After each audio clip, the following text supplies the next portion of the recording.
us today, we must have the courage to change. And it's always an honor to bring before you our beloved sister who's been doing an excellent job, who loves Islam. And you know, brothers and sisters, you know, it's not about what you think, but it's about what you do. Even though what we do come out of our thinking, but we must move beyond being theorists and being practical in what we believe. And I say that because this sister represents to me, very dear to me and her family, because she's striving to practice what it is that she believes. And she's on that way. Because if you go and you sit and you study her life and look at the progression, see, that's the beauty of it. It's about progression towards God, not regression, but progression, right?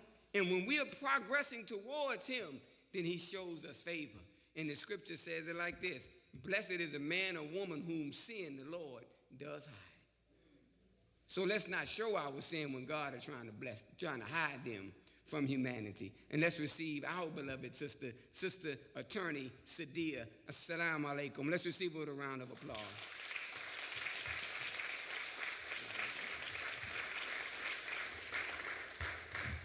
Thank you, Brother Eric, for those beautiful words. And I'm a reflection of my brother as well.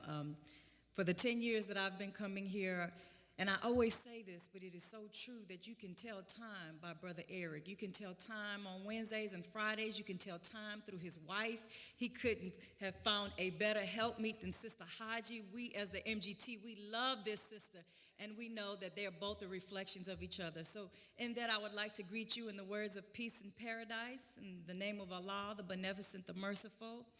We thank Allah for his goodness and mercy, and the greatest of his goodness and the best of his mercy is that he allows us to know more and more of himself through his prophets and his messenger. But I can't thank Allah enough for the intervention in our affairs in the person of Master Farad Muhammad, the Mahdi, and the teacher of the Honorable Elijah Muhammad, who he raised from among us as a teacher, a guide, and a leader. And to him, I will forever be an eternal student. And I thank Allah for raising up such a man who is giving us life.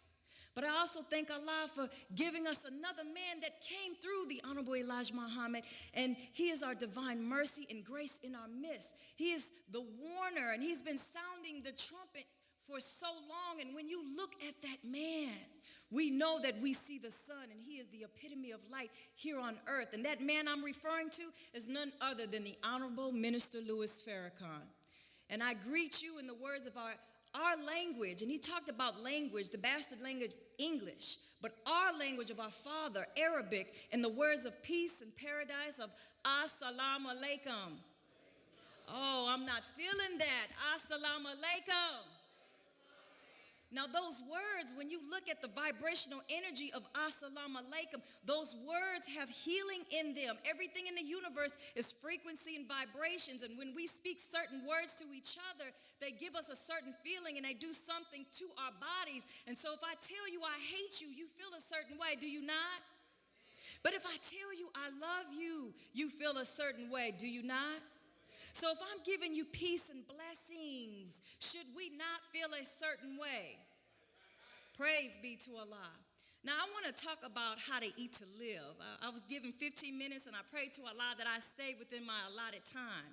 Now why are we talking about how to eat to live? For those who, if this is your first time with us or second time with us, or even your 100th time with us, one of the things and the teachings and the practices that we follow in the Nation of Islam that has been given to us by the God, Master Farad Muhammad, and that was revealed to the Honorable Elijah Muhammad, is how to eat to live.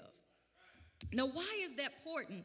Why is how to eat to live important? And are we just talking about physical food, or are we talking also about the spiritual food? Because you can have the best of the physical food in your body, but if you are not putting the right spiritual food, the right mental food, the right emotional food into your system, then it is nothing but a cesspool.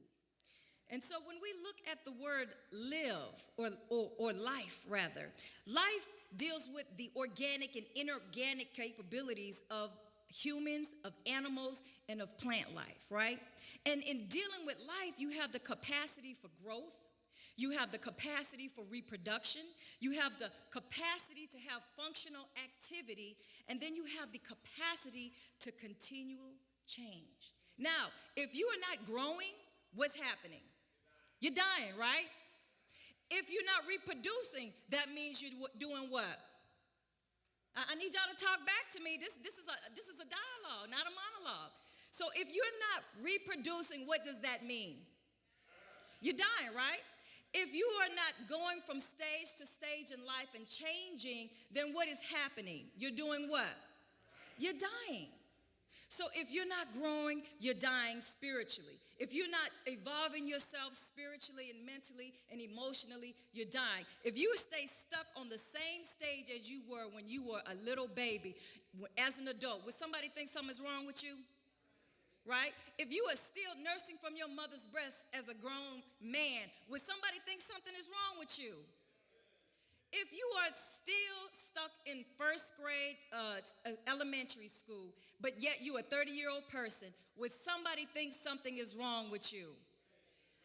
You know, the Bible talked about giving milk to a baby and giving meat to a person who is more evolved in the spiritual teachings, right? And so what does that mean? We can take that onto the physical. And see, we first start with the physical because if our body is not evolving, our body is not striving, our body is not thriving, then we're dead. And most of us, let's truth be told, we are dying right now. But he gave us the answer through how to eat to live. I'm going to read something from the Final Call, and I suggest everybody pick up this week's Final Call paper. It's nothing but $1, but it has so much wisdom, knowledge, and information and light and power that could absolutely save your life. $2. Now, on page 28, How to Eat to Live, and this comes straight out the book that I was just showing you, The Proper Food. He says that on the coming of God, according to the Bible and Holy Quran, he began to create a people that must and will enjoy a long life and good health. Do we not want a long life and good health? Okay, they will not suffer sickness or grief and sorrow. Do we want to continue to suffer sickness, grief, and sorrow? Okay, they will live lives of complete happiness. Do you not want to live your life in complete happiness? When you turn on the TV, does it look like we are living our lives in complete happiness? If we meditate and look at and reflect on our own lives, can we honestly say we are living our lives in complete happiness?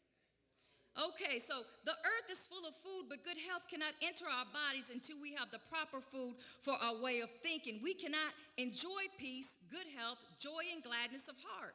We can eat the best food. We can take fast for 9 days or for 20 or 30 days if we want to, and we will suffer if we do not feed the brain with the right food.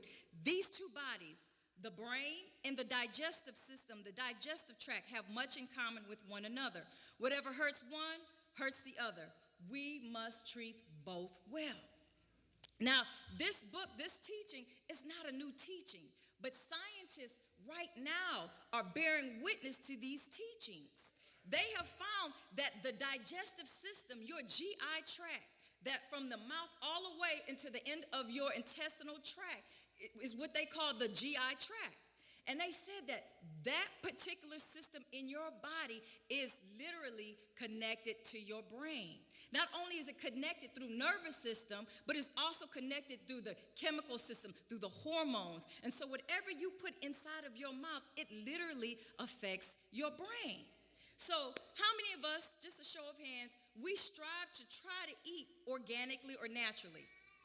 How many find it difficult to do that? How many find it difficult financially to do that? It was set up that way. The enemy, our open enemy, as the brother Eric described him as, and truly, he is our open enemy. He is designed to affect not only our foods, but his purpose is to capture our mind. So we are that 85%, right? The poison animal eaters. When I say the poison animal eaters, what do I mean by that? See, the animals right now, when they are killed, they're not killed, they're slaughtered. They're slaughtered, and when the animal is in fear, what happens is the brain creates a chemical, and the animal intuitively knows this.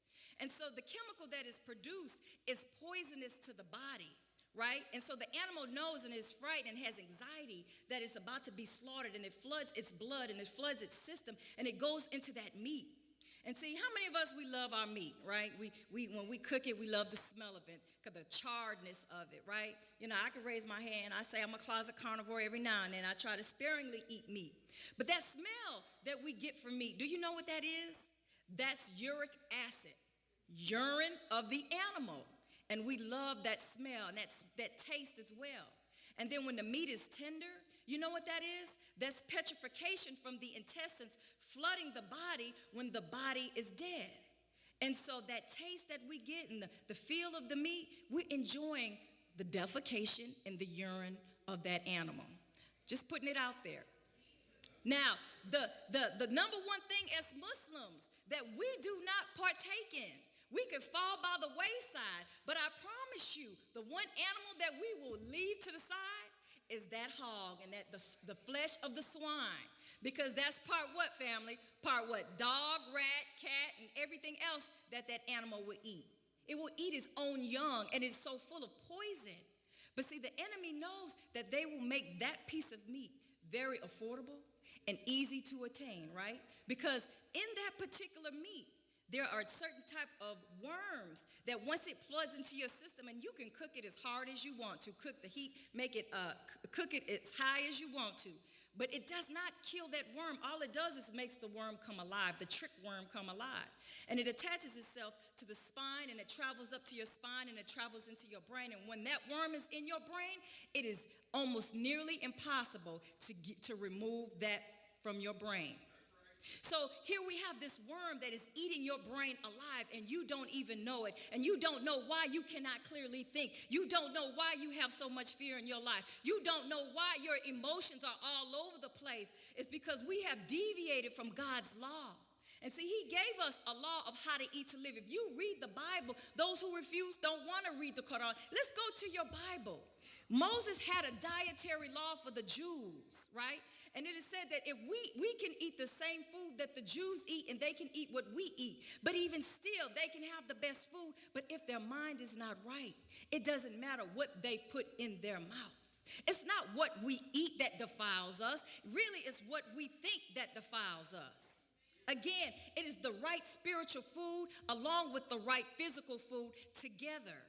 So what I wanted to do was talk a little bit about the programs that we offer here in the Nation of Islam that encourages you and offers you an alternative to the food that's out there in the wilderness of North America. Now, we know most of the food is genetically modified. About 70% of the food that we eat is genetically modified. Now, would you believe if I told you, or let me ask you this question. If I gave you apple and I told you that apple was a cross between a fish and an apple, would you want to eat it? Probably not.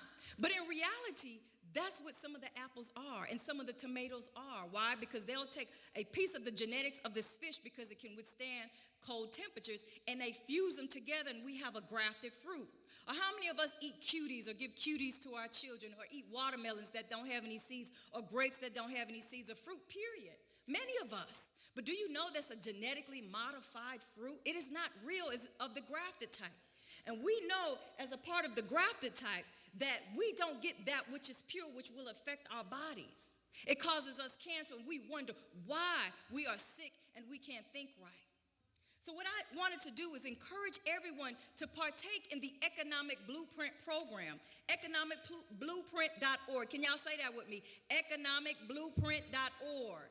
And in that particular program is a national treasury set up so that we can build our own farms, because that is the engine of the nation, is the farms. And then I want you to repeat after me this other website, theablenetwork.com. Say that again, theablenetwork.com. And in that particular site, you will be able to get the best of meats that's not polluted with hormones. And you will be able to get the best of foods that are not GMO, the bean soups, the wheat that is not GMO. We, as the Nation of Islam, we have our own farms. We have our own programs for food that you can partake in. So I encourage you to eat the best of foods and pick up this book on how to eat to live. Are y'all with me on that one? Do you want to have life and have it more abundantly? Well, then we got to start with our diet, all right?